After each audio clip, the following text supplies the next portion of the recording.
nuevo vídeo. Te invito a pasar unos minutos más conmigo y profundizar en algo muy importante. Fíjate, te planteo lo siguiente. ¿Alguna vez has pensado que tienes una conversación pendiente? De hecho, permíteme que te reformule esta pregunta. ¿Tienes alguna conversación pendiente? ¿Tienes alguna conversación con alguna persona a nivel personal, a nivel de trabajo, con tu jefe, con tu jefa, con alguien importante de tu vida? Porque fíjate que muchas veces lo que me he dado cuenta es que estamos en una conversación que nuestra vida cambia. A veces a mejor, a veces a peor. Pero bien es cierto que llega un momento, no sé si te ha pasado alguna vez, de que esa conversación la tienes que mantener, aunque cueste. Hay como tensión en el ambiente, como una sensación de necesitar expresar eso que sientes.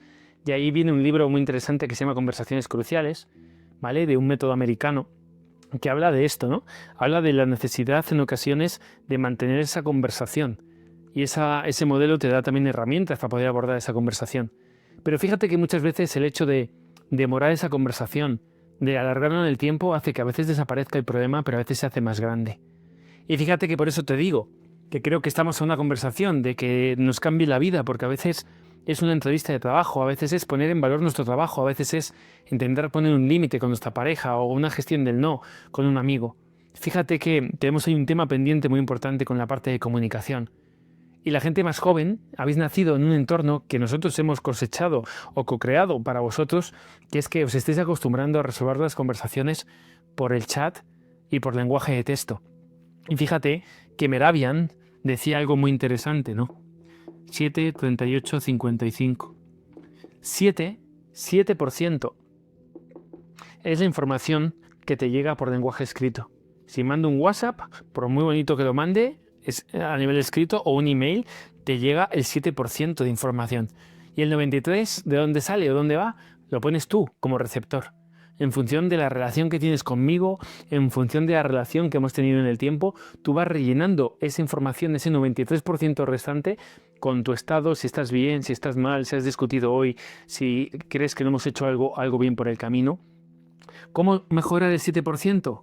Tono de voz, mediante llamada, o audio, ¿vale? El problema del audio que hoy estamos poniendo un 1,5 y por 2 y estamos perdiendo información del tono y de muchas otras cosas.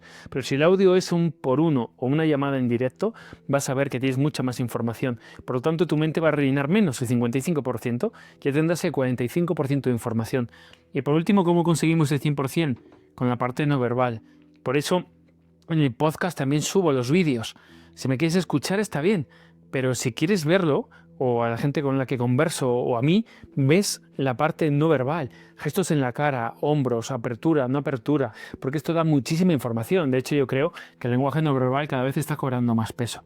¿Por qué te digo esto? Porque si intentas resolver conversaciones con texto o por email, muchas veces lo vas a poner mucho peor. No sé si has trabajado o no has trabajado ya, si estás estudiando, pero por email, si por ausencia de comunicación o una mala comunicación, es donde nace la mayoría de disfunciones y de problemas en equipos y en empresa, ¿vale? Por eso te digo, métele audio, métele videoconferencia, métele, sobre todo si la conversación es importante, como son estas conversaciones que nos pueden cambiar la vida, ¿no? De forma también metafórica, pero real. Lo importante es de tratarlo cara a cara. Claro que no es fácil, claro que duele, pero fíjate que ahí es donde tienes la información completa. Y otra cosa que te quería contar hoy es que dentro de esa conversación pendiente que tienes, intentes conocer muy bien a la otra persona, la historia de la otra persona y cómo está viviendo la situación.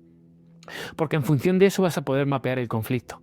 Permíteme que te hable de 3 casos. Fíjate, el caso rojo, el conflicto surge de nada, de cero. No había conflicto y surge un conflicto. Hay una escalada, ¿en qué? En intensidad y en complejidad. Pasan cosas que de alguna manera van llenando esa mochila y hacen que el conflicto escale, ¿vale? Pero llegado a este punto, hay una persona que decide tener esa conversación. Hay una persona que decide ir ¿a qué? A la meseta.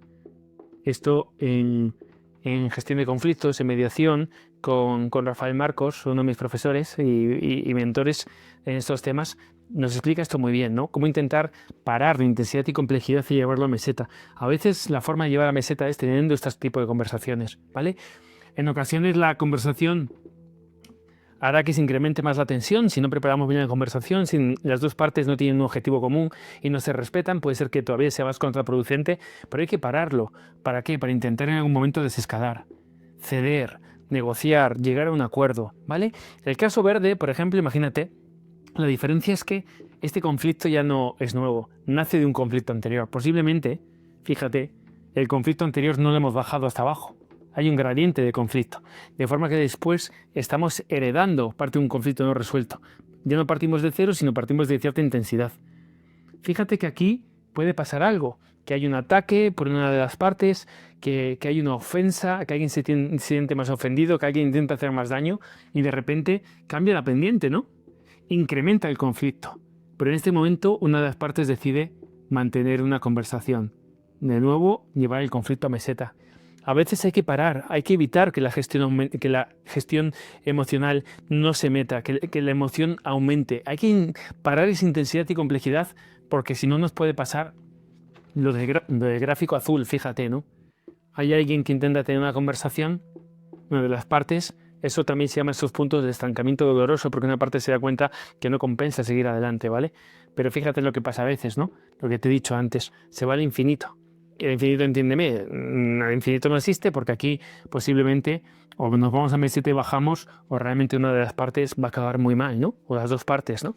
Muchas veces decía Sun Tzu, si vas a la guerra, acaba dos tumbas, ¿no? Entonces fíjate cómo al final la parte de reflexionar sobre la importancia de comunicación, conversaciones pendientes, eso que tienes en las tripas, en el corazón, que te duele en algún momento hay que sacarlo fuera, entendiendo que ya no solo lo hagas solo con texto, porque se puede malinterpretar, ni con audio, sino que vayas con el pack completo, ¿no?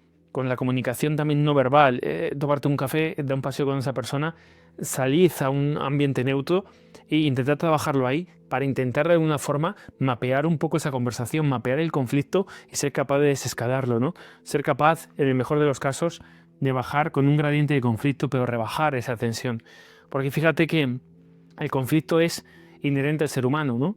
El conflicto interno, cuando tenemos que elegir entre dos opciones diferentes, o el conflicto externo, ¿no? Cuando no estamos de acuerdo, dos o tres partes no se quieren poner de acuerdo, tienen diferentes puntos de vista, pero creo que al final, si tuviera que elegir una materia para mejorar todo lo que está pasando en una empresa, sin duda alguna, empezaría con la parte de la comunicación. Porque fijaos que es la base de todos los modelos. En relación, en amistad, en empresa, en equipos, si no hay comunicación bidireccional, esa comunicación después necesita generar confianza para que nos enfrentemos juntos a los conflictos y los retos que está por venir. Si no hay confianza y no hay buena comunicación, todo se acaba, tanto en pareja como en una amistad, como en un equipo de trabajo. Dicho esto, te invito, como siempre, no pases a otro vídeo o a otro contenido, más vale poco y bien profundo, ¿no? Saca una foto. Mira a ver qué conflictos tienes abiertos, mira a ver qué conversaciones tienes pendientes, mira a ver si estás intentando resolverlas con texto, con audio o con un completo, ¿no? De cara a cara, de cuerpo a cuerpo, y luego entiende en qué punto estás del conflicto y cómo llevar a meseta esa conversación para después bajar de intensidad. Dicho esto, y como ya es habitual, puedes quedarte estos 15 segundos conmigo mientras borro la pizarra, simplemente como una excusa para que sigas reflexionando y no pases otro vídeo, ¿vale? Dale una vuelta a todo lo que hemos visto, por favor.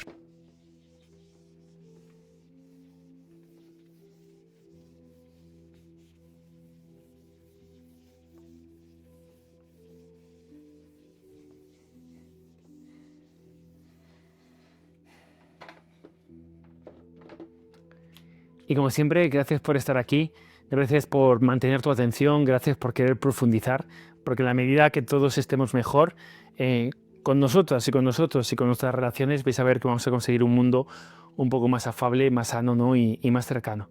Creo que de nuevo estas cosas deberían estar al alcance de todo el mundo y lo dicho, si me ayudas a divulgarlo y a pasarse a la gente que crees que lo necesita, yo muy agradecido porque esto me está permitiendo también, ¿no? Seguir viviendo de mi pasión y de alguna forma dedicar tiempo a estudiar, ¿no? Sacar dinero para comprar las pizarras, todos los materiales, ¿no? Y de alguna manera poder seguir viviendo de aquello que me apasiona, siendo útil para los demás. Si te acuerdas, esto lo veíamos en un vídeo de Ikigai, cómo buscar aquello que te apasiona, en lo que eres bueno o buena, lo que el mundo necesita y lo que están dispuestos a pagarte. Y lo que están dispuestos a pagarte y el mundo necesita lo hacéis vosotros como audiencia, lo hacen mis clientes. Así que gracias una vez más por ayudarme a seguir viviendo de mi pasión. Un abrazo muy grande.